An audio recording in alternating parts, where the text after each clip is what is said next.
Hello, and welcome to your new favorite bookish podcast, Fully Booked and Caffeinated. I'm Heather. And I'm Kelsey. And on today's episode, we're switching it up a little bit, and we're doing a nonfiction book.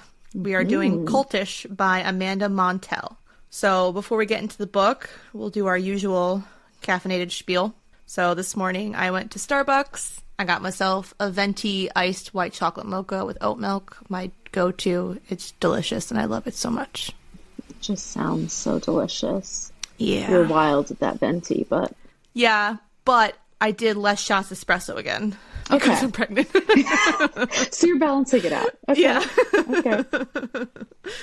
All right. Well, as per usual, I had my Nespresso concoction. Today, just another vanilla eclair Nespresso pod, which is just really delicious. That sounds like dessert and coffee. It's really good. And then I had vanilla caramel coffee creamer with it. Oh. It was good. I was like, this is almost too much of a treat for the morning. I know. That's like a full-blown dessert coffee. Yeah. It was delightful. You know, usually I have my protein coffee, but today I was like, let's go normal. Let's go normal coffee. And also I didn't work out this morning, so. Well, you had more important things to do. You had to go look at puppies. Of course. Exactly. Puppies are priority. Always. All right. So, cheers. Yes, I'm already forgetting what we do. Cheers. Happy podcasting. I forget how this works, even though we've done this now like 10 times, but it's fine.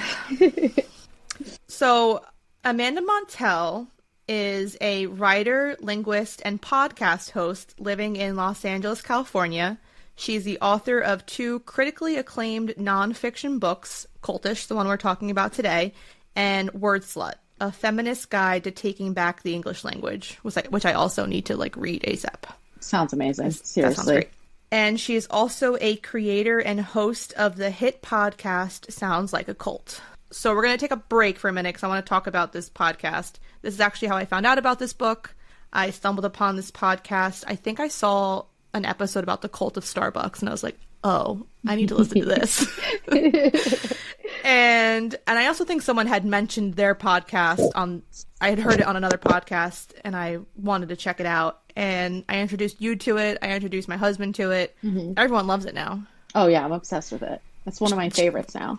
They do so many cool episodes. Like, for instance, the past month we had talked about on our bonus episode in February, they did the cult of child stars. Mm-hmm. They did the cult of Boy Scouts, which was great. Yeah. And at the time of this recording, they just did Peloton. And did you see the TikTok where the Peloton instructor was like, I was waiting for them to do an episode about us.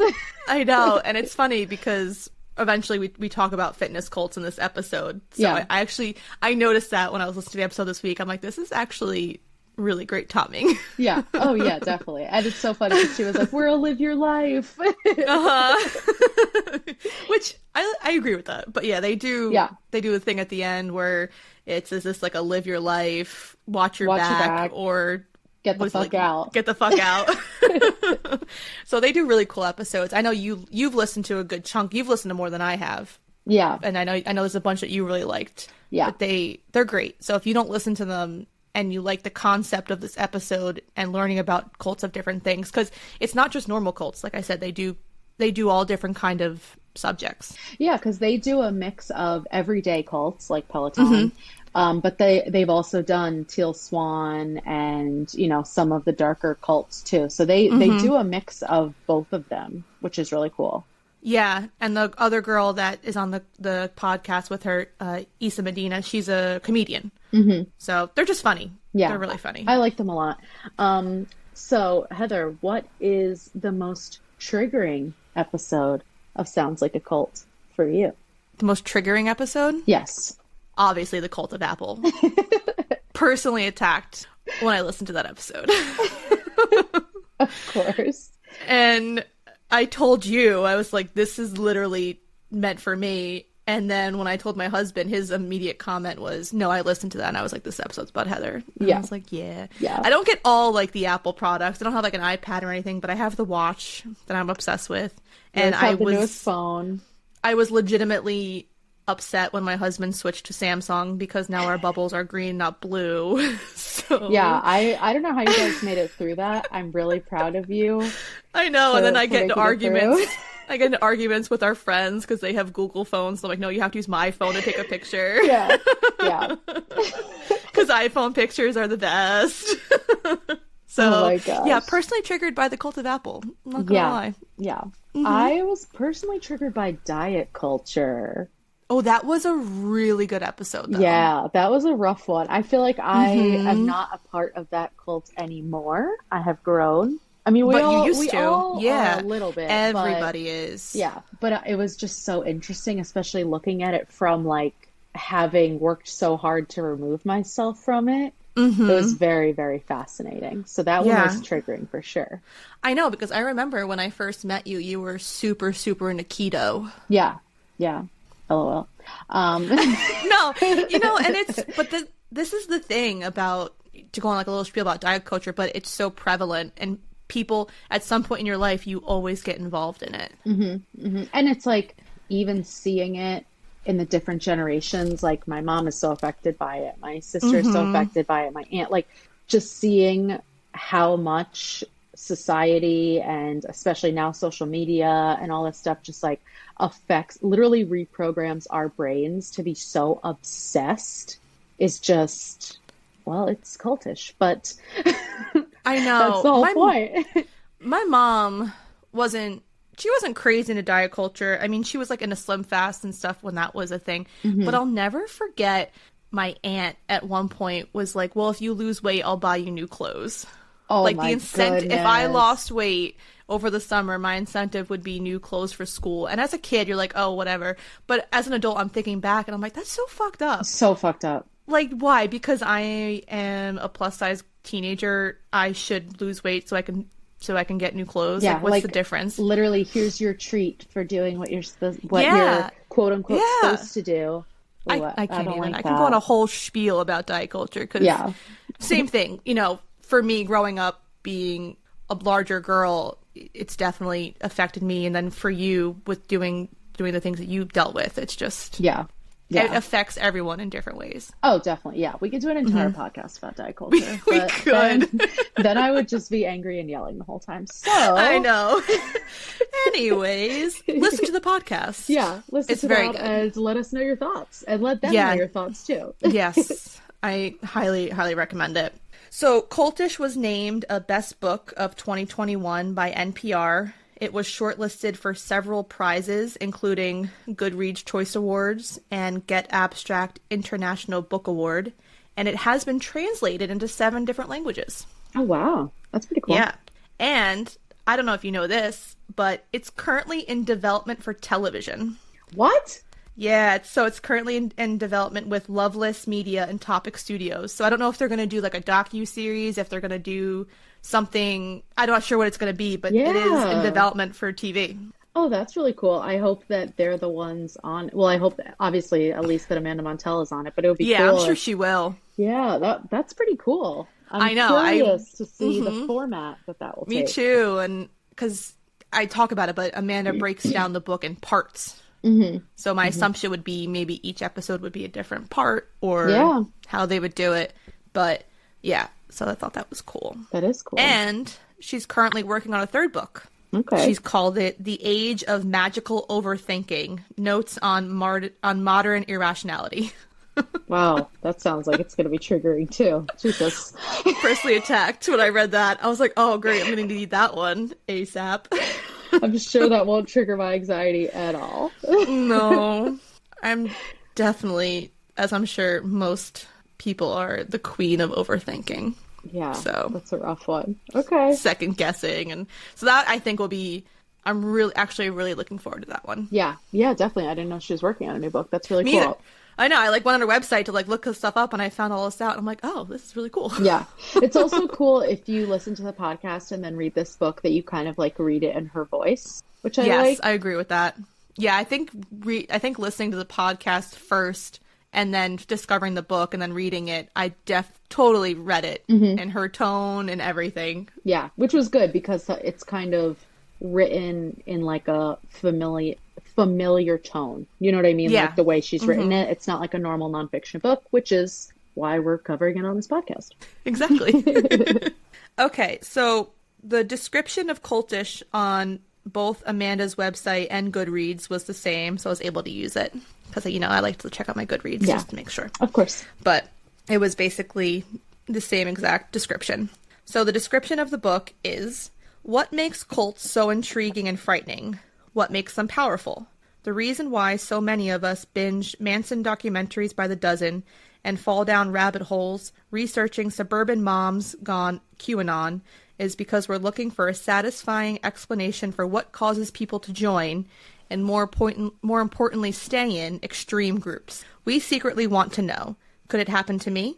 Amanda Montell's argument is that on some level it already has. Our culture tends to provide pretty flimsy answers to questions of cult influence, mostly having to do with vague talk of brainwashing. But the true answer was nothing to do with freaky mind control wizardry or Kool-Aid. In Cultish, Montell argues that the key to manufacturing intense ideology, community, and us/them attitudes all comes down to language. In both positive ways and shadowy ones, Cultish language is something we hear and are influenced by every single day. Through juicy storytelling and cutting original research, Montell exposes the verbal elements that make a wide spectrum of communities cultish, revealing how they affect followers of groups as notorious as Heaven's Gate, but also how they pervade our modern startups, Peloton leaderboards, and Instagram feeds. Incisive and darkly funny, this enrapturing take on the curious social science of power and belief will make you hear the fanatical language of cultish everywhere. That part is true. After reading this book, you notice it everywhere. Yeah, you do. You absolutely do. Which is both a blessing and a curse, by the way. I know. Well, because you don't even, realize the different kinds of cults there could be. And that was one of the things I liked about this book, was she really breaks it down into all the different kinds. And you're like, oh, shit, no, I am part of a cult, or I was part of a cult. Yeah, and, she does that and explains how just because it is culty and just because it does have that language doesn't mean that it's a dangerous cult, doesn't mean that it's something you shouldn't be in. And sometimes these cults are actually beneficial to us. Yeah, agreed. So she breaks down this book into 6 parts. The first part is her giving kind of an educational background on what cults are, the different languages in cults. She does interviews with different scholars and former members of different cults. She also explains what a cult could be and the many experiences it could be applied to, like new religions, a startup, a makeup brand.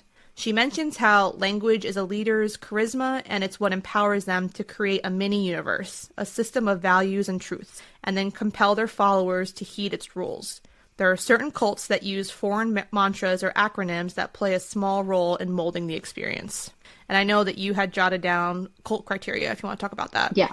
So she lists the cult criteria for the most, I don't want to say successful cults, because that's not the right word, but you know what I mean. Yeah. Okay, so charismatic leaders, mind-altering behaviors, sexual and financial exploitation, an us versus them mentality toward non-members, and an ends justified means philosophy. Yeah, that sounds about right. Yeah, that's definitely what the big ones have, especially the ones that we'll get into that are, what people think of when they hear the word cult, which are, considered the dangerous cults, I would say. So she talks about how every cult is different, and then from there she breaks it down into 5 different parts. So part 2, and I love the titles that she has for the parts. I wrote them all down because I love them. Good. So part 2 is, congratulations, you have been chosen to join the next evolutionary level above human. Okay. So it's funny that you brought up the criteria, because one of the key elements that she talks about is creating an us versus them dichotomy. So leaders cannot gain or maintain power without using language to till a psychological schism between their followers and everyone else. The goal is to make their followers feel like they have all the answers while the rest of the world is not just foolish, but inferior. Yes. Which is true. Yeah, it creates that barrier between the group and everyone else. And that's why they Yes. don't understand you, because they're not enlightened, or they don't know, they don't believe, or they're not putting enough into it, et cetera, et cetera. Yeah. A quote that I had pulled was, when you convince someone that they're above everyone else, it helps you both distance them from outsiders and also abuse them, because you can paint anything from physical assault to unpaid labor to verbal attacks as special treatment reserved only for them. Which is, it's so true, because especially a lot of these cults, the more popular ones, you know, like Nexium or even the Manson family, and then the ones that she talks about in here, Jonestown, Heaven's Gate, they started out as something and then morphed into something completely different. So even if they started out positive and they started out helping people, once they had basically all those people like under their claw, or however you want to say it, then everyone was already in so deep that they were able to change the message, and that's when it started getting dangerous. But people were already in, too far in to get out. Yeah, and I feel, and I talk about it eventually too, but people, they want to feel like they belong to something. So a person will join a cult without really, I think, fully understanding what it is.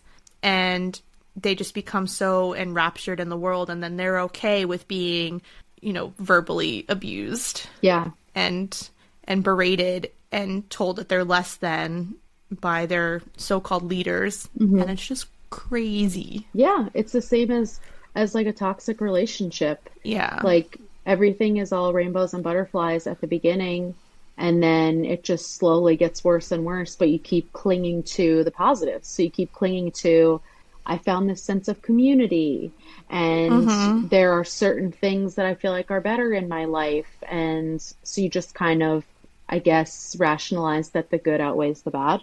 Yeah. And then these cult leaders, like she says, they make these members feel like they're on a totally different spectrum than the rest of the world. And that their words and their language is the right one.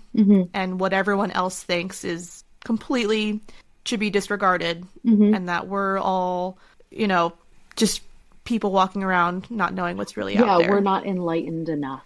Yes. But that's also where Amanda Montell introduces the fact of that it's not just people being brainwashed. Like everyone wants to believe, oh, you'd only join a cult if you're weak. And that was one of the main things that I think she was trying to get at with this book, is that no, it's not just people who are susceptible.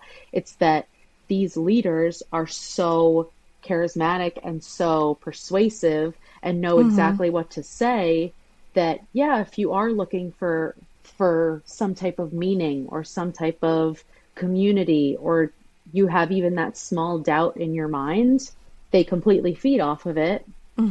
And then all of a sudden you're a conspiracy theorist. Like it's not just people who are, oh my God, they're so stupid, how could they fall for that? There are very smart people who fall for this just as well. It's so much more than that. It's just these cult leaders are speaking a language that clearly enraptures members, and whatever they're spieling is powerful enough that it's making them believe in it. Yeah. So if someone says something to you that you want to believe in and says it with such conviction, you're going to fall for it. Yeah. And if you see a whole community of people who are also believing it, then you're going to be like, oh my gosh, it is right, because I can't be the only one who's wrong. Like, we can't all be wrong type thing. So I mean, I totally get it, especially throughout the different times where these things happened, like, you know, Manson family or Jonestown or whatever, like, and even now, which we'll get into when we talk about like more safe cults, that everyone is just looking for something. You're looking for validation. Yeah. And sometimes these cults give you that validation that you think you need, but you really don't. But you're so lost that it gives you that feeling. Or looking to fill some void. She talked about a couple people who she interviewed who had moved to LA, like trying to chase their dreams or whatever, which a lot of people do. but then they just kind of felt lost because it wasn't working out the way that they thought it would, and they had left their families behind, and, you know, everything was just kind of not as they pictured it. So they were looking for some comfort, and that's how they fell into some of these very dangerous groups. I know. And so she begins it, like you bring up, she talked to all these people who were previously members of a cult, such as Jonestown or Heaven's Gate, and she asked them, you know, what made them join a cult. Mm-hmm. And one of her quotes from the book, she says, "I can think of so many motives explaining why someone might enter a community like the People's Temple or Heaven's Gate.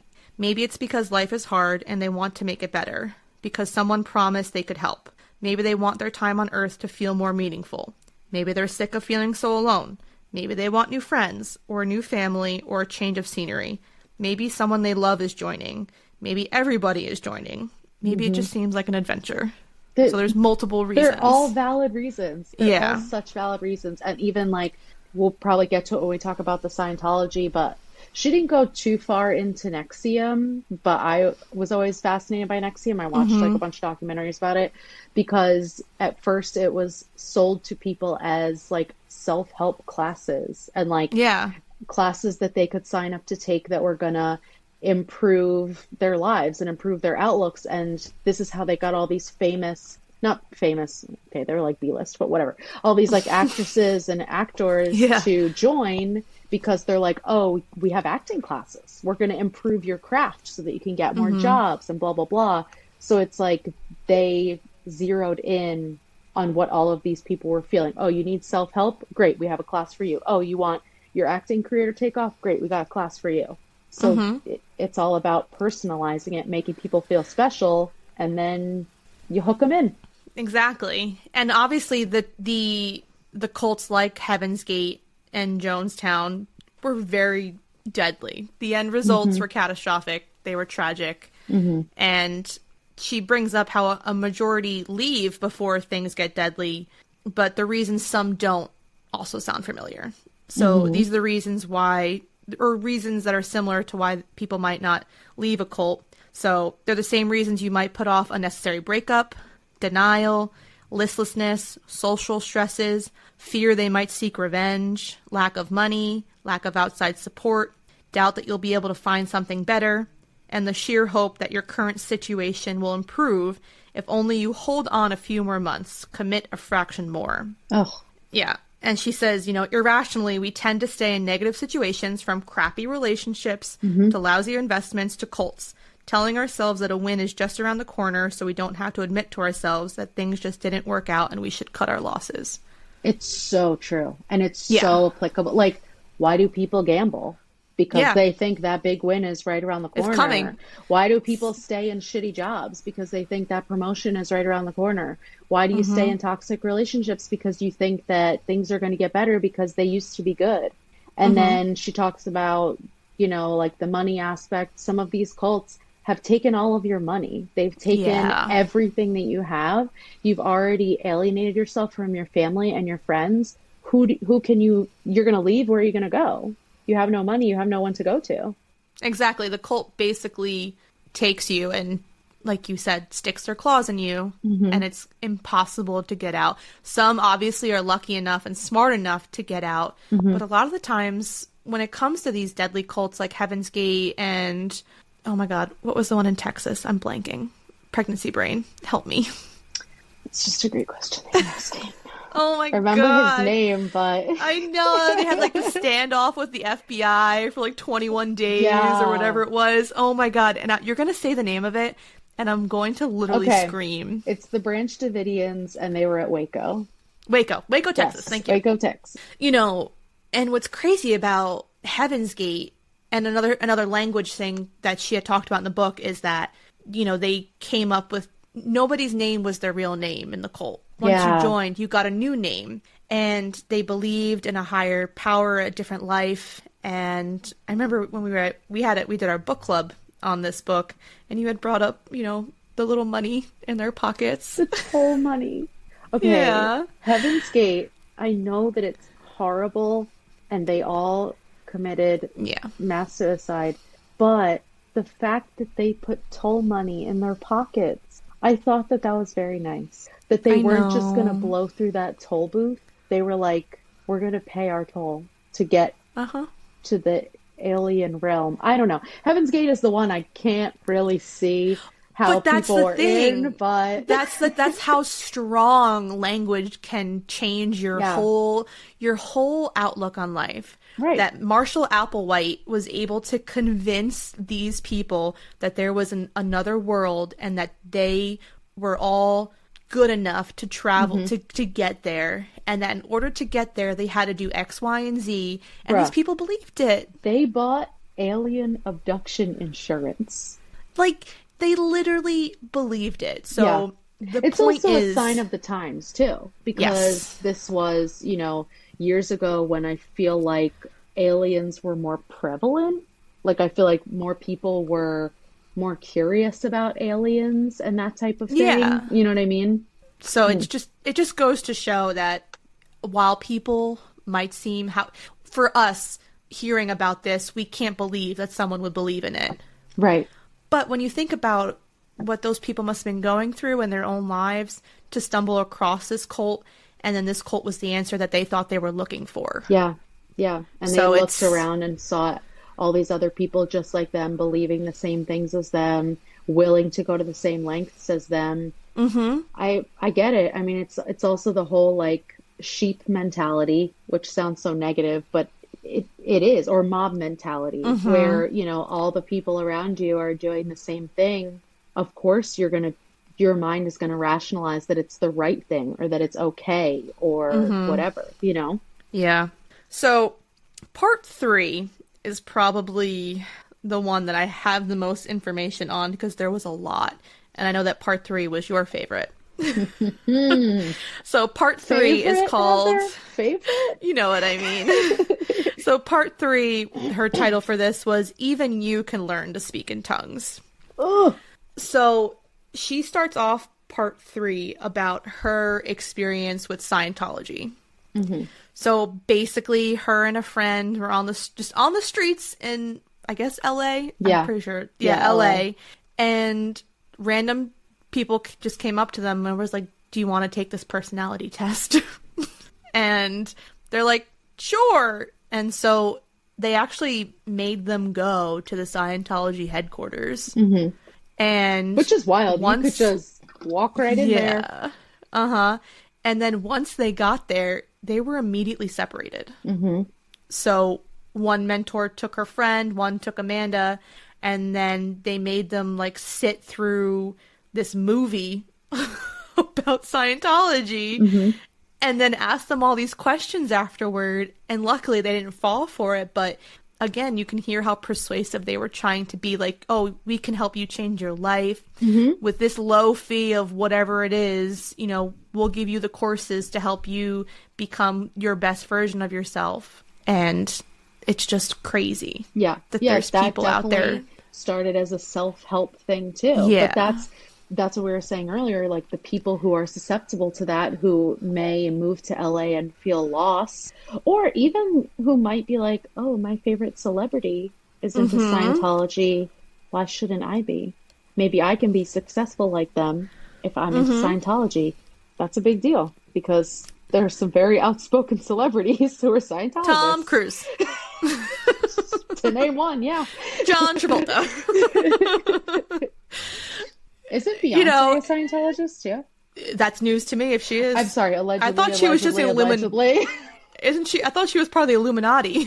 Oh, maybe that's... I think she's part of the Illuminati. Okay. So, and Amanda interviews...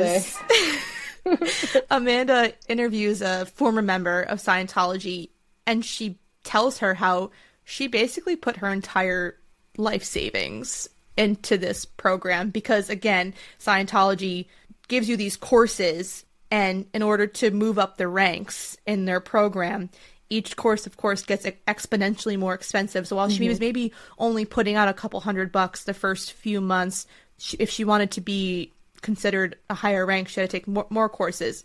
Then it became in the thousands. And then she had to do again, and it became in the 10,000s. And eventually they make you seem like you're at the very end of the program, and they're like, just kidding. There's more. There's more. And this one is going to cost you $100,000. This one was the scariest in terms of language that I thought. Like, this is the one that had the whole dictionary that you had to memorize. Yeah. And people are actually, I think this was someone else she talked to, but she said like she would actually get triggered because she would be at like a coffee shop and she would hear people talking and they would be using the Scientology language and she would get triggered by it. And it was crazy. It's crazy. Even all those years later, and she would be like, are you an ex-Scientologist or are you a Scientologist? Like, she knew right away. It went into all these different, they basically speak their own language, which makes zero sense, by the way. I couldn't even comprehend the language. Oh my gosh. It was. Yeah. When she did an example paragraph of like what someone might say and then translated it to what they actually mean. I was like, I don't understand a single word that this person is saying. I'm like, listen, I just get by with the English language. There's no way in hell that you're going to get me to speak a whole new language. But it makes so much sense. Like, if you're trying to talk to someone and you're using all those words and they're not understanding you, you're going to be like, oh, you just don't get it. And then you go and talk to one of your Scientology friends and they understand every word that's coming out of your mouth. And you're like, oh, you truly understand me. I definitely feel like the Scientology cult is definitely one that feels superior to the rest of the universe. They think that they're on a higher educational level. Absolutely. Their IQs are higher. They're smarter. What they think is right is they're definitely that kind of cult. Yeah. They're closer to enlightenment than the rest of us. And they have the idea that any negative experience you have is because you brought it into yourself. It's any negative experience you have, you brought it upon yourself. It's your own fault. It's not our fault. We're giving you the tools to have this higher enlightened life. So if you, it's you, not us. Exactly. That's what it is. And it's also terrifying because it's still active right at this exact very moment. Oh, I know. I can't even think about it. Like, it freaks me out. I know. I'm glad that we're over here in New Jersey. I'm in the cult of cats. I love cats. Cats are my cult. So she goes on to talk about religious language. And she says how it's everywhere, informing secular choices we make without us even explicitly noticing. Which, as someone who's not religious, I've never been, it's kind of funny that when I think about it. So she, again, I pulled this quote from her book. She says, I recently came across a frozen low-fat mac and cheese meal with the word sinless printed on the packaging. Conjuring the devil to talk about microwavable noodles felt a touch melodramatic, but that's how deep religious talk runs in American culture. There are sinners and saints, and the latter choose 2% dairy. So, I will be honest, I couldn't relate to this part of the book, but I know you did. Yeah, I did. So I'm going to let you take the reins on the religion part. Okay. So for background for our listeners, I went to a Christian high school, which was non-denominational, meaning that all different branches of Christianity were welcome there. But my church was a different story. So I went to an evangelical Christian church where they believe in demonic possession. They believe in speaking in tongues, being filled by the Holy Spirit, being healed by the Holy Spirit. It's one of the more fanatical branches of Christianity, which I didn't know at the time, but in hindsight, I do. And through both my high school and my church, I went on several retreats. And at these retreats, you basically go for like the weekend. And during the day, you do all these fun activities like team building things, like, what do they call, like obstacle courses, or, things like that. You do all these fun activities. And then during the services at night, first they would start out with Christian rock music. So you literally felt like you're at a concert. You're in this mindset that you're having a great time. Everything is safe and everything is fun, and your guard comes down. And then they switch tactics. So the pastors have these powerful, high stakes messages about trauma and that God can heal you. And whatever it is that is holding you back, whatever it is that's making you upset or making you struggle, God can heal you. And if you're not being healed, it's because you're not letting him into your heart. And by the end of this, the pastor is yelling this message at you because he's just so passionate. Kids are crying. They're having huge emotional outbursts. People are going up to the front to have hands laid on them for healing. People are being, oh, this is a weird one if you've ever seen this on TV, but people go up to the front, they're being prayed for, and then the person praying for them like touches their forehead and they pass out onto the ground. It's traumatic to see in person. Yeah, sounds like it. Yeah, so people are weeping, falling all over, speaking in tongues. I mean, to an outsider, it has to be absolutely terrifying. And the heightened sense of emotion made all of us more susceptible to anything the pastor was saying. Like, we were high schoolers. We were in our formative years hearing things like this. And to tie it in with the language, you know, all of these religions, specifically Christianity, they have this language: if you're called, if you're filled with the Spirit, your testimony, which is how you found God, how you became saved, speaking the gospel, which is, you know, trying to save other people. They have the thought terminating cliches that she talks about, which, you know, God has a plan, or why don't you pray on it? So that any time that you question anything, it gets shut down because, oh, but God has a plan, which is basically the same as like whatever's meant to be will be, which, you know, we say every day, but you can't argue with that. You just have to accept, okay, God has a plan. Or why don't you pray on it? Because that's the only way that you're going to get clarity. And I also, the list that we talked about at the beginning about the cult criteria, in my mind, all of these boxes are ticked by all religions, but in my experience, by Christianity. Charismatic leader. It's usually always a mediocre white man who's good at speaking, good at commanding a room. Youth groups and like newer mega church style churches usually have like younger, sometimes really good looking leaders. Mind altering behaviors. That's what takes place at these type of retreats. Sexual and financial exploitation. There's the idea of purity and saving yourself for marriage. And then financially, there's tithing, which is supposed to be 10% of your income. There's versus them mentality toward non-members. That's literal. Like, believers are going to heaven. Non-believers are going to hell. Plain and simple.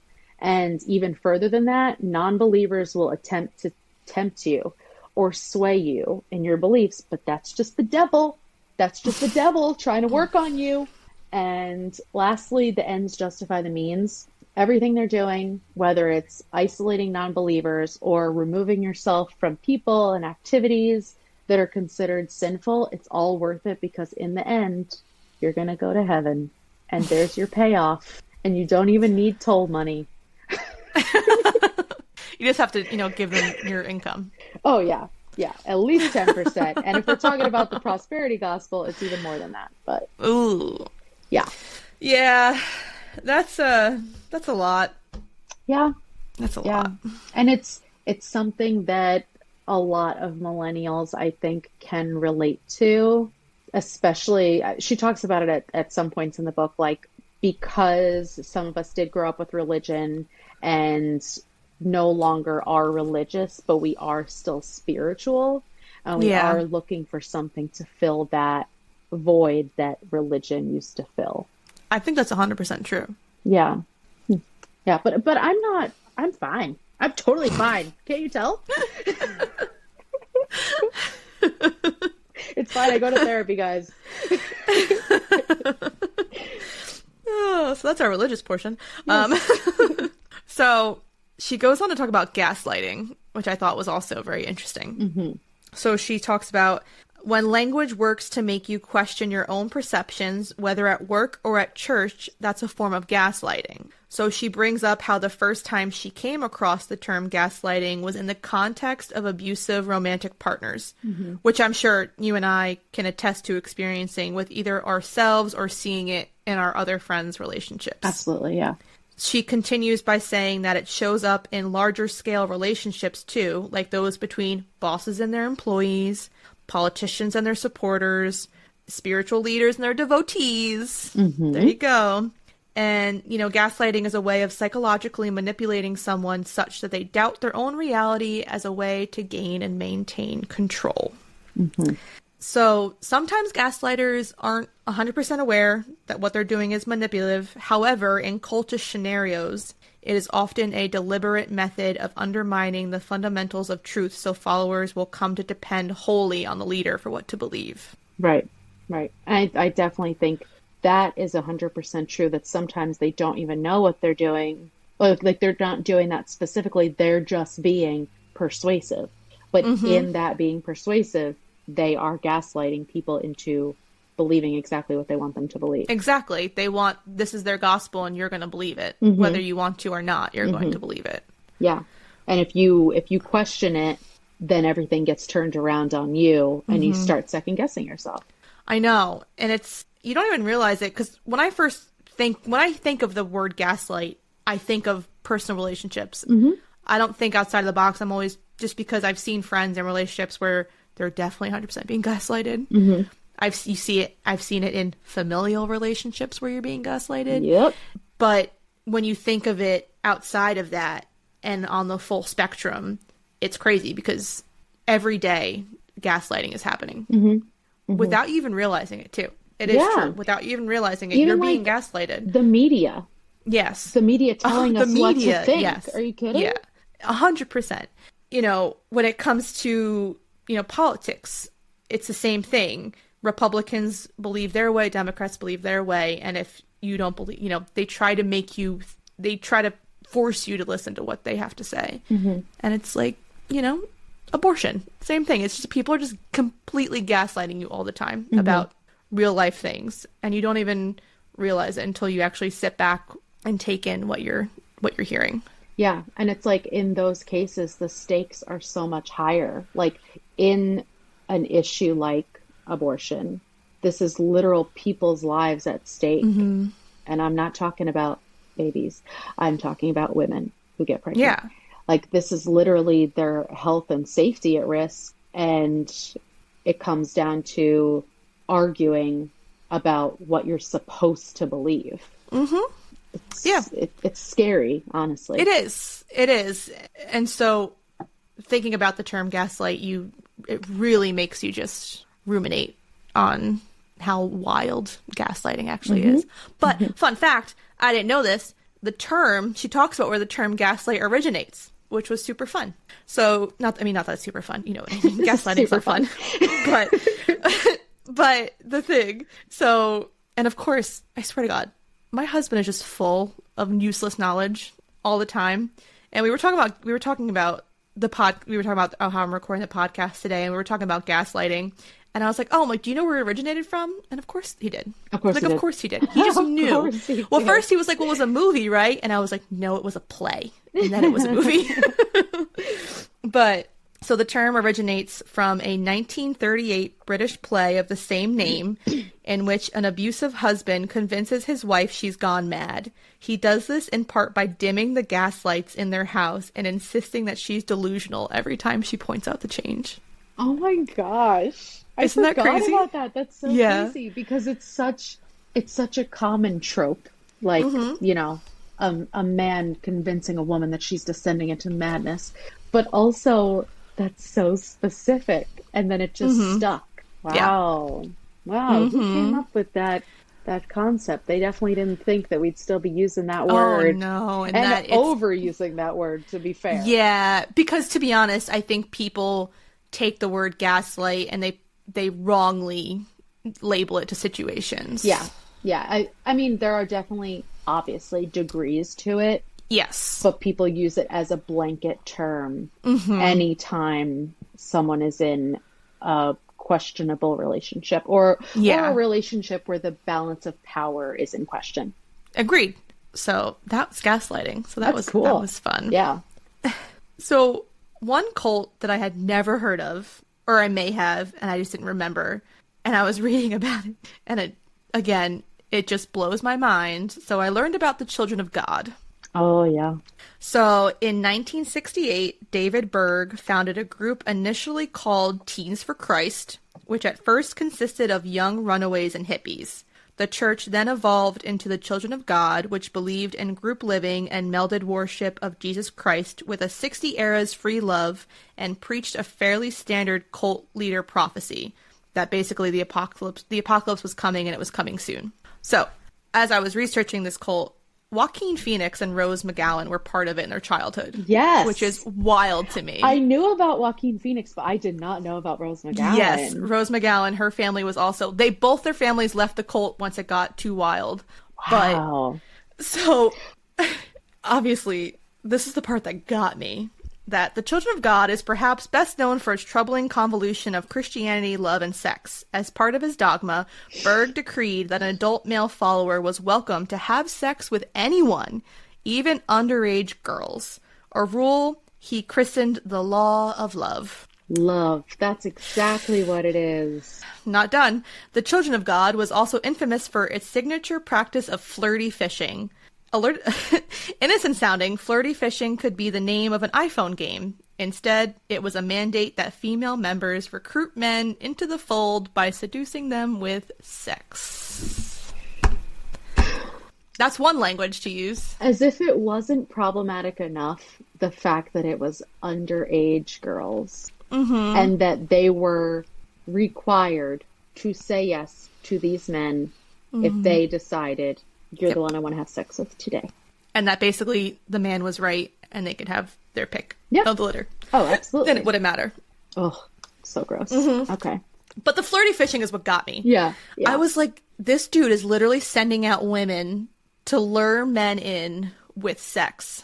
So there's an example of language, the body language. Just basically using your reproductive systems to get dudes into a cult. Like, it's wild to me. And what makes it more wild is that it's a religious cult. Yeah.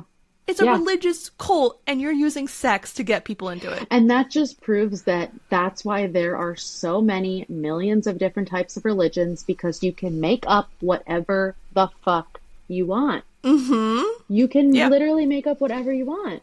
Yep. This one, it's okay to have sex with everyone and love everyone and have children having sex with grown men. But then you look at other religions where you're not supposed to have sex till after marriage. It's wild. You just pick and choose. So there was just a funny little section in this part that I thought was really funny about Trump. Love it. Let's hear it. I highlighted it because I was like, oh, this explains so much. So, upon launching his presidential campaign in 2016, Trump's rants about self-reliance took a more paranoid turn. Early that year, when asked who he consults on foreign policy, he replied, "I'm speaking with myself. Number one, because I have a very good brain, and I've said a lot of things. I know what I'm doing. My primary consultant is myself." So... I can't. I literally cannot. I read this and I just laughed out loud. Because this dude is psychotic, obviously, for multiple reasons. I think the ending that you're forgetting to say is that he then got elected. Like, I know. What? I know. But let's not talk about it. Okay, but she does talk about, we have to talk about it because she talks about the fact that we give power to people based on their appearance. Yep. I.e., average white men who speak with some tone of authority. Jim Jones. Sometimes orange. Sometimes Cheeto-colored.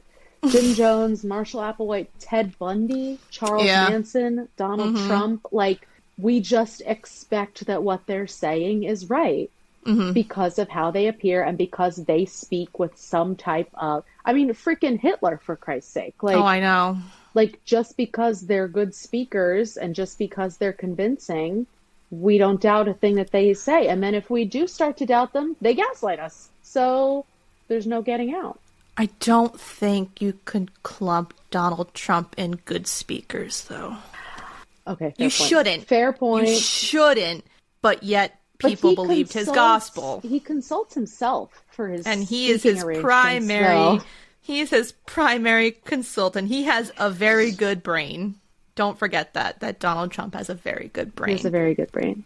He's a very good brain. His followers think so, for sure. And yes, I say followers. not his supporters, their followers, because it's a cult. We should move on. Yes. All right. So part 4. This is a fun one. This was a really fun one. Do you want to be a hashtag boss babe? Oh, I loved the letters. Like the little... Yeah, the little like blurbs, excerpts. like emails. Yeah. So relatable. So basically, part 4 is all about MLMs, multi-level marketing. That's the whole basis of part 4, which is in itself definitely a cult. Yes, absolutely. And it's, again, a cult that causes you to lose money. Yeah. And they use the language more than any other modern day cult that we see. And I have personal experience with MLMs, be it, getting friend requests from random people and then going to their Facebook that requests me, and they're fitness people, because they looked at my profile and they saw that I'm not skinny. So they're going to add me because they want me to try to be part of their program to lose weight, to eat their food. Diet pills or essential oils. I delete immediately. Or you get those messages from people from high school that message you and say, hey, do you want to make supplemental income? Join me in blah, blah, blah, blah, blah. And I'm just like, no, thank you. Like, I'm good. But my mom was into MLMs. She did one when I was growing up, which I really don't believe it's in business anymore, but it was called Home Interiors, and it was home decor and stuff like that. And people she would know would host parties, and but my mom would have to put money out and buy the products from Home Interiors because you had to bring a product to show. This is the thing. These companies, startup, you have to buy the startup package. Right. So you're already, before you're even making money, you're putting out X amount of money to buy the products because you need the products in order to sell them. So there's no guarantee you're going to make a profit, but you're kind of blindly going into it thinking, well, this is the answer that I need because, Susan is raking it in and she's diamond in her group, so clearly she's amazing. But it's not everyone's going to be successful at it. Of course not. And she said in the book, which I was like, how can this possibly be possible? 99% of MLM recruits never make a dime. No. Like, how do people keep joining with stats like that? Like, that just shows how good they are at selling all these different ideas and all these different companies. I mean, obviously there's the obvious ones like the working from home, the flexibility with hours. You have this sense of community, like on Facebook and whatever. You get to go to the conferences, but you're not making any money. No. And some people do, but it's rare. And they are so good on showing their success that it makes people want to join. Absolutely. Because they're seeing that this working from home mom is, the best seller for LuLaRoe or Paparazzi, and now she's making all this money and she has this team and I want to be a part of that team because I want to make the money. But then you have to realize the thing with like MLMs is that once you have a follower, it's hard to get that follower from somebody else because they're gaining this community, and it's hard to break into that community because they already have somebody that they want to buy from. So you're a newcomer coming in, and maybe you followed a friend who's doing it, but her followers aren't going to come to you, so you have to find a new thing. So it's and that's hard. What she said about especially like LuLaRoe, that the market became so saturated with sellers that there was no one to buy anything anymore because everyone was a seller. And they're, famous for using the language of, well, if you're not making money, it's because you're not trying hard enough. You're not trying to sell hard enough. You're not contacting enough people. You don't have what it takes. Like, it's just completely turning the message that if you're not successful, it's your own fault. Yeah. When really there's no way to be successful, or there's a 1% chance way to be successful. Exactly. And it's awkward being in that situation where you're basically pushing your products onto people that want nothing to do with them. Mm-hmm.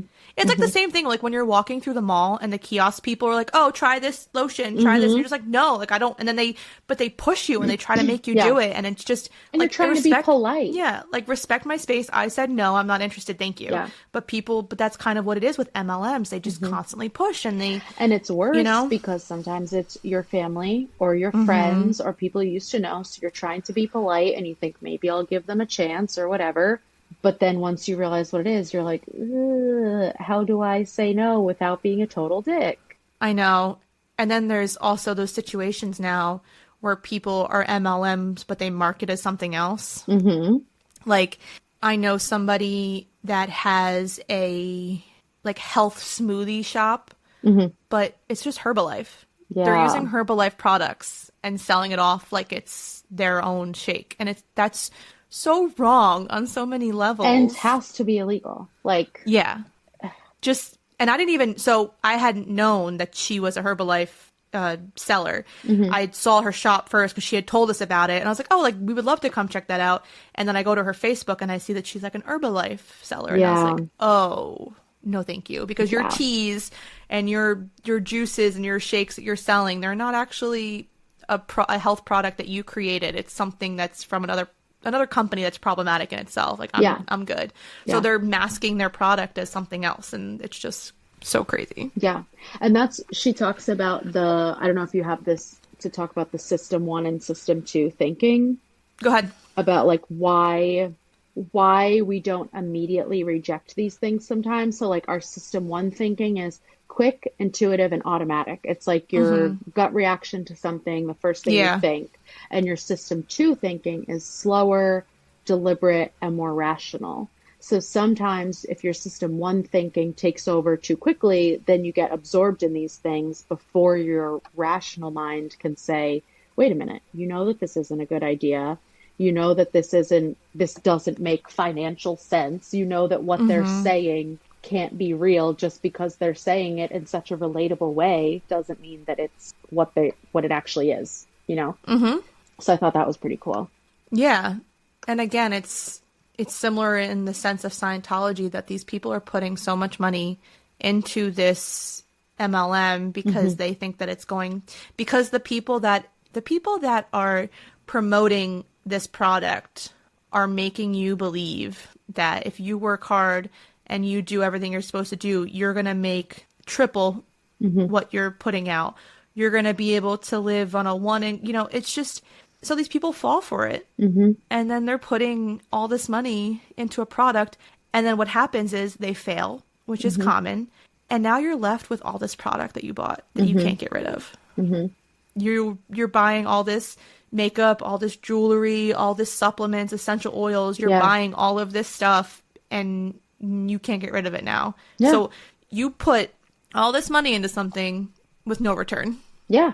And it made sense. I never thought about it until I read it in this book, but that the highest concentration of MLMs is it's Utah, right? Where all of the Mormons are. Yeah. Because Mormon women are the most susceptible to MLMs because most of them don't work and they're home with all their children and they, want a way to make an extra income so that they can contribute. And also because a lot of these MLMs are also rooted in religion. Yes. And Mormons are obviously highly religious. So it's like it all ties in together. And that makes it even worse because then you have the language of religion plus the language of the MLM. It's a double whammy. Yeah. It's a recipe for disaster. Yeah. It was actually surprising because I didn't even realize that some products were religious, like Unique, Mary Kay. Yeah. These were like all religious companies. And I'm like, oh my God. I'm like, you don't even realize it because they promote themselves as something else. And then that's probably how they lure certain crowds in. Yeah. Because... And like we talked about before, the language of religion is so normal in our everyday life. Like #blessed, you know what I mean? Like we might actually see that religious language and still not recognize it for what it is. Yep. Ooh, yeah. Wow. So that's MLMs. Yeah. But last thing on MLMs, they did say, researchers said that grumpy people are better at sensing deception and they're less likely to join an MLM, which means that I am safe. Yeah, you are. I am grumpy all the time. Mm-hmm. Yeah. So if we were to choose what dwarf we would be from Snow White, you would be grumpy. Yes. Mm-hmm. That's a fact. That's a fact. I'm definitely sleepy. Yeah. But if we had to pick which one of us is falling for an MLM, I'm sorry, it's you. Okay? Oh, it's me. I joined one because my mom wanted me to, because my mom told me, you know, we could do this. She needed help. She needed like a supplemental income. So I was like, yeah, like whatever. Like I'll get the startup for you. You know, and it failed because it's what it is. It's nothing. Yeah. It's not. It's so never again. Eric told me no, and Eric told me no, and I was like, well, my mom, you know, I really just want to help my mom, but my mom my mom will send me links for MLM products that she wants to try, and I'm like, no, I'm like, it's not real. Yeah. She'll be like, well, I already bought it, and I'm like, then why are you even coming to me? Like, there's that product, like Oats Overnight or whatever it is. And I'm like, Mom, it's cheaper to just buy the stupid ingredients and make yourself. Yeah, you're buying this product from people. You're spending all of this money. Yeah. And you're falling for, like, the scam of it. And it's just, it is what it is. And but when there's someone like my mom who has a shopping addiction, you know, that's who they prey on. I mean. I know. And that's one that, like, I get why people fall for it buying it. I don't get why people fall for it being in it unless or staying in it, I should say. I get why they fall for joining it because sometimes the language completely masks what it actually is. You don't even know that it's a freaking pyramid scheme until you actually get into it and you're like, oh shit, this is how I have to make money. So I get how people join. I don't get how people stay. No, I think the only way that people stay is because it goes back to the beginning of the episode where they think I can get that win. It's coming. Right. If I just keep trying, if I just don't give up, it's coming. But it's realistically in a situation like this, it's not coming, which is how it is for most of cults. It's never what you think is going to be the end result is never really the end result. Right. And it's that sunk cost fallacy, which she talks about and they mention on the podcast a lot. Like, you've already put in so much. Yeah. Why would you leave now when you're already going to lose so much? You might as well just stick it out. So, and I feel like people, again, one of the things is they don't want to come across as a failure. Right. Or because maybe someone told them that this was a dumb idea, but they went through with it anyways, and they want to prove them wrong. And there's just a lot. I can understand why people stay for the reasons that we had talked about earlier, but it's crazy to me. That's true. That's true. And people who are isolated, they find, they find this sense of community. So, yeah, that is true. Yeah. So, yeah, that's MLMs. That is our opinion on MLMs. Do we hold anything back? I don't think so. I don't think so. And if you're in them, it's fine. I get it. You really think that it's going to change your life, or you really think that it's something that's going to help you. And sometimes it does initially, but it always falls at the end. Yeah. Don't send us messages is what we're saying. Don't send us links to your shit is what we're saying. No, unless let's do it cats, then maybe. Oh my god. All right, so part 5. This hour is going to change your life and make you look awesome. So part 5 is all about fitness cults. And the fitness cults are definitely, like they said, it's not really a get the fuck out. It's just kind of like, it's a live your life. Most of them. CrossFit, not so much. CrossFit, not so much. CrossFit is definitely the scariest and cringiest fitness cult that she covers. There's a lot. And I think what's crazy about fitness cults is the language they use is the toxic positivity. Yes. When you're in a class such as like Orange Theory or the Peloton bikes or the HIIT classes, the instructors are constantly yelling at you positively.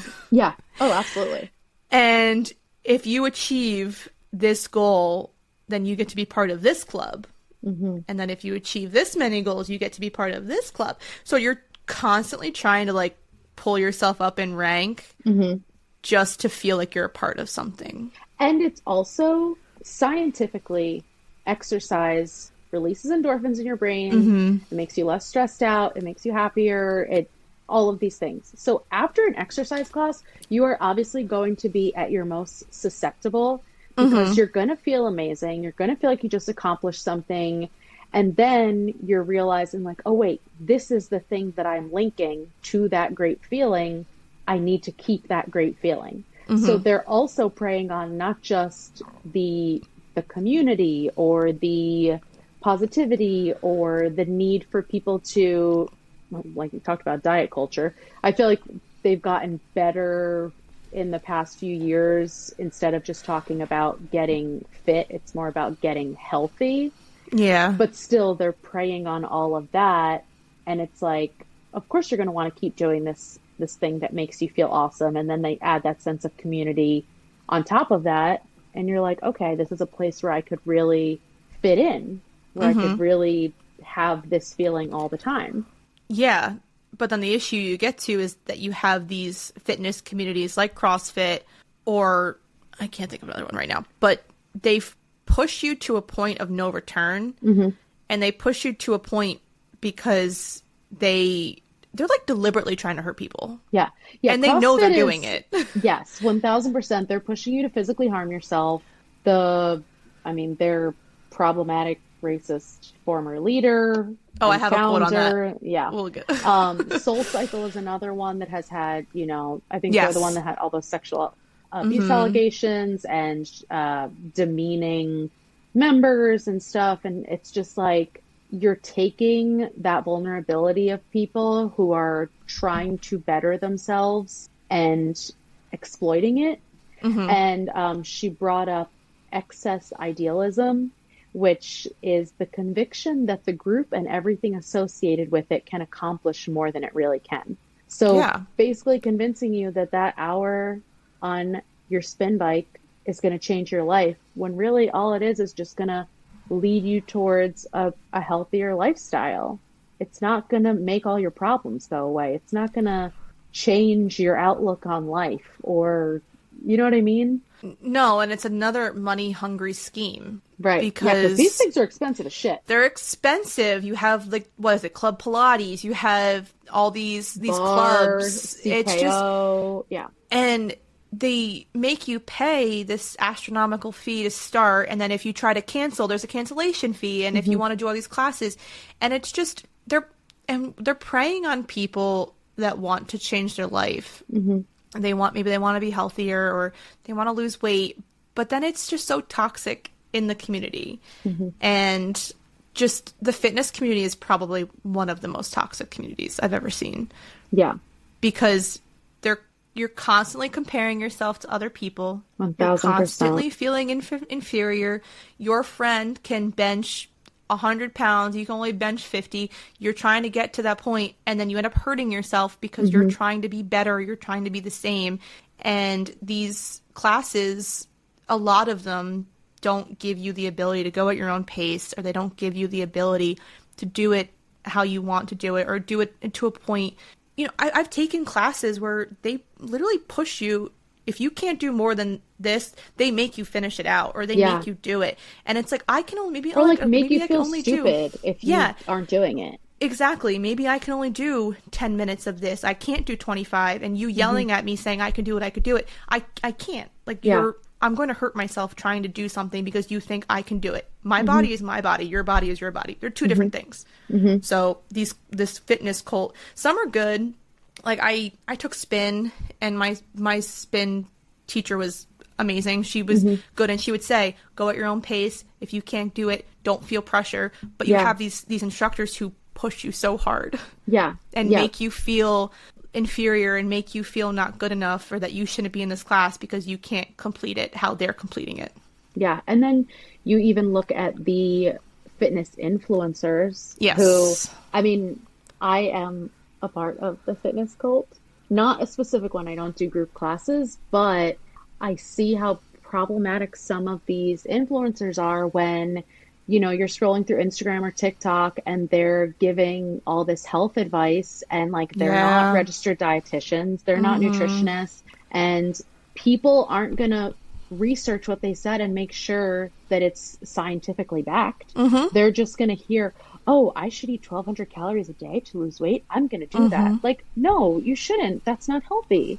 And they're going to think, oh, well, if I lift on my squats 100 pounds on these goblet squats, then my quads are going to look like hers. Okay, great. I'm going to do that. Oh, blew my knee out. Now I'm fucked. Like, exactly like you said, like, people are pushing themselves so hard because they're putting so much stock in what these influencers say, all because their initial, what is it? Like, what they're looking for is right. They are looking to be healthy. They are looking to... It's like the initial, like, ideation. Exactly. Like, they have the right idea in the first place. They're looking elsewhere so that they can become healthier and they can have a different lifestyle. But then you have to be careful about who you're following and listening to everything they say and putting them on a pedestal just because they got that body that you want. Like, all of the fitness influencers that I follow are in their early 20s. Like, I know that I could work on my body every single day, and my body is not going to look like a 22-year-old's body who is literally a personal trainer for a living. Like, who's in the gym for 6 hours a day. Like, luckily I am old enough to know not to compare myself to, you know what I mean? Like, I've done it for long enough that I'm over it now. But a lot of people aren't, and it's sad. Well, it's like they say, comparison is a thief of joy, because I've been there. I've been part of weight loss communities where you're seeing people who are doing better than you, and you think that you're doing something wrong and that you're not good enough. And then that in return causes you to backtrack. Absolutely. Yep. It causes you to go back to your old habits because, you think, oh, I tried and I didn't succeed how this person did, so therefore I'm a failure. So it's just a vicious cycle. And like a lot of these fitness cults it's just, some are good, some are bad. It all depends. You just kind of have to find one that fits with your criteria of what you need as a person. Yeah. And you need to balance it correctly. So even if it is one of these very immersive ones, you need to see it for what it is and realize, like, this isn't my whole life. Like, I'm not going to miss my family member's wedding so I could go to a CrossFit competition. Like, you need to hold yourself accountable for falling down the rabbit hole. I can't hang out with my friends tonight, or I can't go have a drink with my friends because I can only have X amount of calories, and I already did that. So it's just... Well, that's a hard one.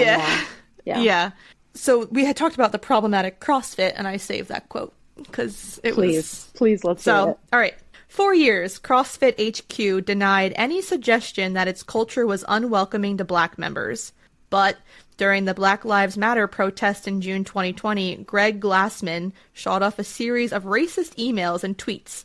In one, he responded to a post about racism as a public health crisis with its Floyd-19, prompting white CrossFitters to finally start coming around to what many Black folks had known for decades. This place was not really for everyone. So this is another issue with fitness cults. They're not inclusive. They say that they are, but they're not. And that's something that we didn't even touch upon, but everything in this book, every single cult, especially the MLMs and these fitness cults, we're just completely ignoring the privilege that you have to have in order to be involved in these cults. Exactly. Like, you have to look a certain way to be accepted into these cults. So even if you want to join them, sometimes you can't. Exactly. And then it's also this thing of, I feel like fitness cults preach health and preach being a better version of yourself. But when you look a certain way, if you're overweight, if you have a disability, you join these cults. You're putting your vulnerable self out there, and you're willing to try to change your life. But then you're frowned down upon. You're looked down upon because you don't look a certain way, and you're not doing it correctly. So they can preach positivity all they want, but they're not. They're just not. Yeah, they're definitely not including. I mean, in that case, it's obviously racially motivated. Like you said, sometimes overweight people, especially like overweight fitness influencers, like, they're doing their best to get healthy and they're not allowed to. Like, they need to start somewhere. So why Exactly. You can only start if you're already 100 pounds, and you know what I mean? Like, it's just, Yeah. I don't know. It's, and I feel like the same thing too for like the, the LGBT community. Those people are also, sometimes they join a class and people are like, well, I don't want to do a class with this person. Yeah. It's just these fitness groups / cults can preach what they want, but the proof is in the pudding. They're not all inclusive or doing what they're supposed to do. Exactly. And CrossFit, especially with all of that rhetoric, and then they also have their pro-police rhetoric, and that's why they're just, personally, I think, one of the worst ones. But listen, not all fitness cults are bad, and definitely not us knocking them, but I just think, like I said before, you just have to find one that fits what you're looking for. Yeah. And you have to make sure you're included. Yeah. And absolutely. If you're included and you feel like you feel like you're getting the positive outcome that you wanted from it, then it definitely is like a live your life and just keep it up, because that's good for you. Yeah. Yeah. But completely agree. Yeah. So that's our rant on fitness cults. I got a little heated. My bad. I know, right? I didn't realize how strongly I felt until I started talking about it. Either. I was like, whoa, Heather, I didn't know you were going to have so much to say about the fitness cults. Me either. Anyways, moving on. All right. So the last part is follow for follow. Social media cults. Eek. Which, it's so true. And you don't even consider Instagram a cult, but Instagram is a fucking cult. Because I spend a good part of my day on Instagram. Mm-hmm. Mm-hmm. I spend a good part of my day, scrolling and looking at people and following up with people's lives. And if that's not a cult, I don't know what is. So. And the biggest cult leader is the algorithm. Mm-hmm. The algorithm controls how we think, controls the media we consume. If you're in a bad mood, your algorithm can amplify that bad mood and start showing you things that are gonna put you down into a dark place. If you're in a great mood, the algorithm can amplify that also. But the fact that it is so targeted and they have so much of our personal information and it's so controlled is the cultiest and also scariest thing. And I try not to think about it that much because it makes me really overwhelmed. Mm-hmm. Yeah. It's crazy because Instagram is also so similar in the fitness world in that it's just constantly comparing yourself. You're comparing your life to other people's lives. You're comparing your followers to other people's followers. You're comparing your engagement with other people's engagement. Yep. You're waiting for a like. You're waiting for a follow. Yeah. You think that if you keep posting this, you're gonna get as big as the girl that you follow, and it's again, it's the same. It's just the same thing over and over again. It's the same thing in a different version, a different package. mask. Yeah. So one of the big things that she talks about in the social media cult is about a spiritual guru who I had never heard of until I read this chapter. Yeah, me either. So his name was, I'm going to probably butcher his first name, but his first name is Bentino, last name Massaro. So he claimed to vibrate at a higher frequency than other humans, higher than even Jesus Christ. Okay, we're off to a good start. Okay. Now, he's basically a terrible human being, so why people followed him, I don't know, but he ran pricey spiritual retreats and would charge his Instagram followers $600 per hour for a Skype call. Bruh. $600 per hour? Yep. Okay, go on.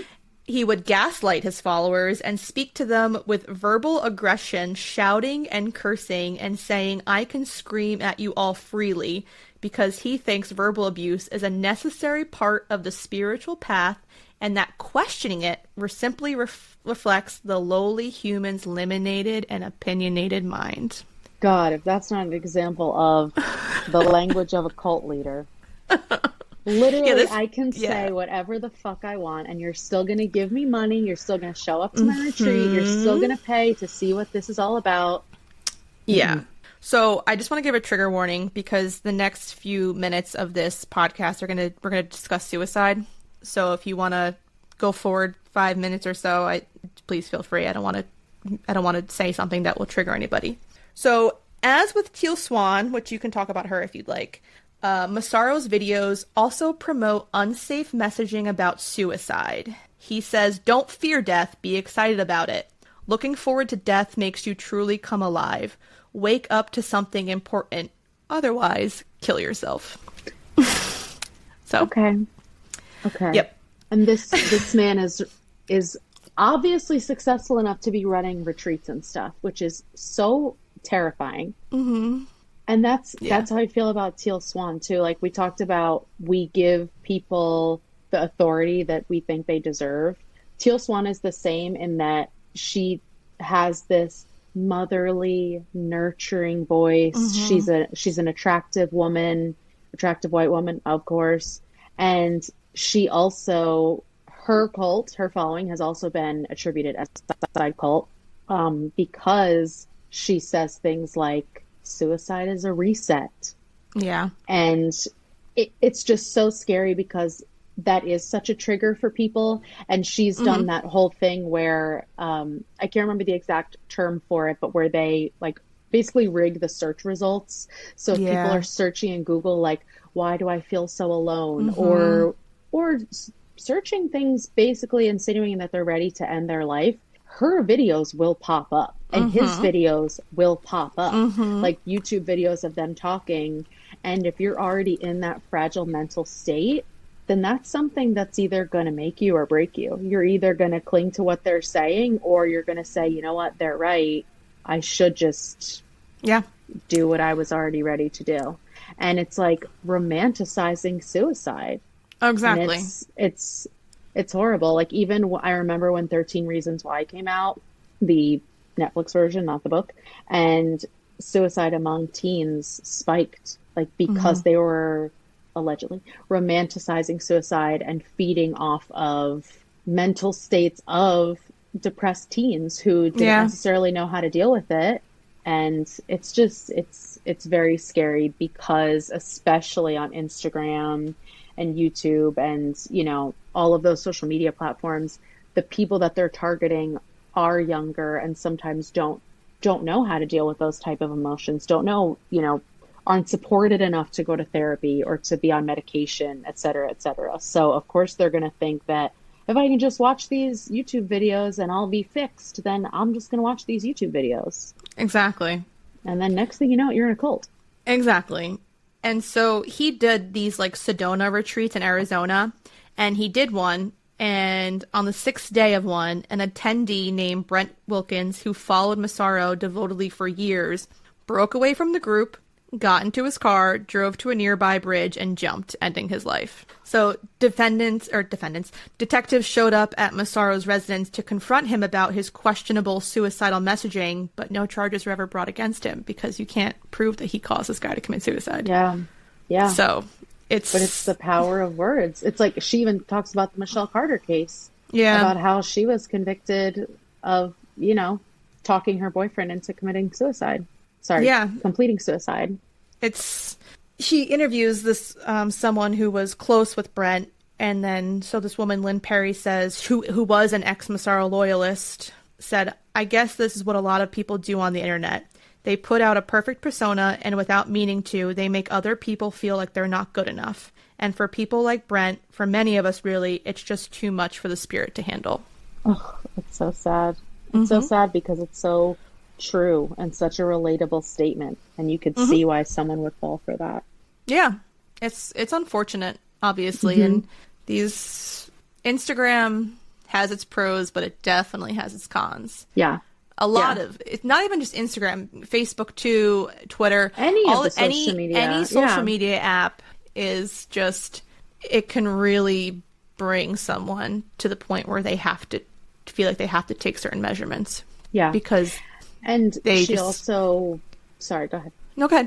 She also talks about like right now, we're also more susceptible than other generations or time periods because of the profound loneliness and the toll on our mental health that COVID had, plus the social upheaval, political unrest, all of these things. And plus we had to connect with each other based on words instead of in person. So language becomes even more important.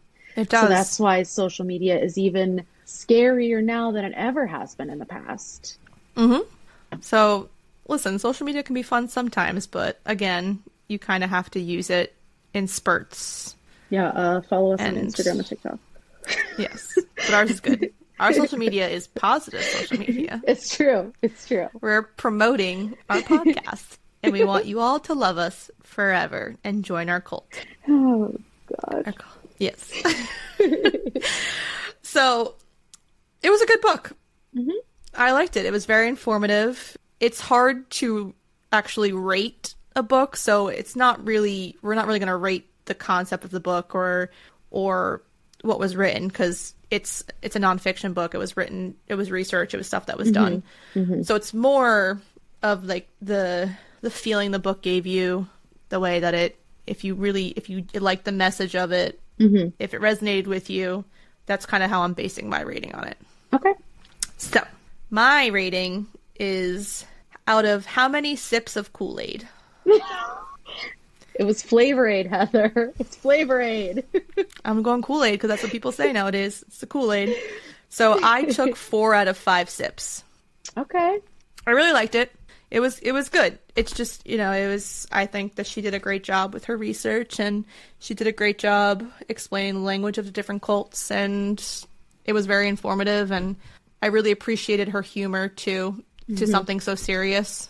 Yeah, I agree with that. Because most cult books are mostly just scary. Yeah. So, and she was able to talk about her own personal experiences. Like mm-hmm. her dad was in a cult, and then she almost got pulled into Scientology. So it was a really, I think she did a great job with it. Mm-hmm. Mm-hmm.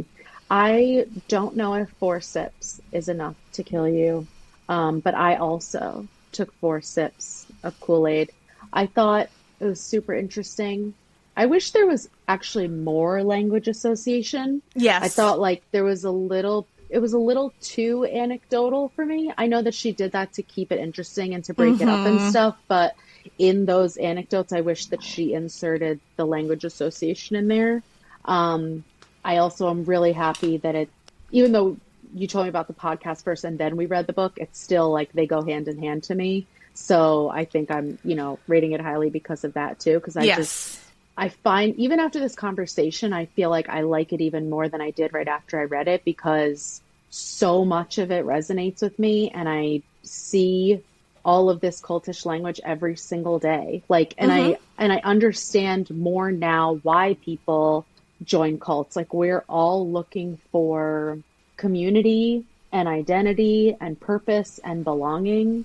Mm-hmm. And so I totally get why, people find that now. Yeah. And she talks about how now there's just so much to choose from. Like, there's it's not just join the Manson family or don't. Like, now mm-hmm. there's so much that you can choose from. So mm-hmm. I did find it really interesting, especially for a nonfiction book. And I mean, it sparked a pretty good discussion between us. So yeah, I like it. I think it was a good one. So you can, if you're enjoying our podcast, please like, subscribe, download, leave us a nice review on Spotify or Apple, do all that fun stuff. And you can follow us on Instagram and TikTok at fullybookedcalfpod. If you ever have any questions for us and you want us to answer them on the pod, you can email us at the same email, fullybookedcalfpod@gmail.com. Like I said, with future episodes, we're going to be posting about them and ask you guys to send in listener questions about the book and things like that. Yeah, and if you have any requests, recommendations, mm-hmm. we're glad to hear them. Send them our way. Yep. Mm-hmm. So thanks for checking us out, and remember, if you need us, we're fully booked. Bye. Bye.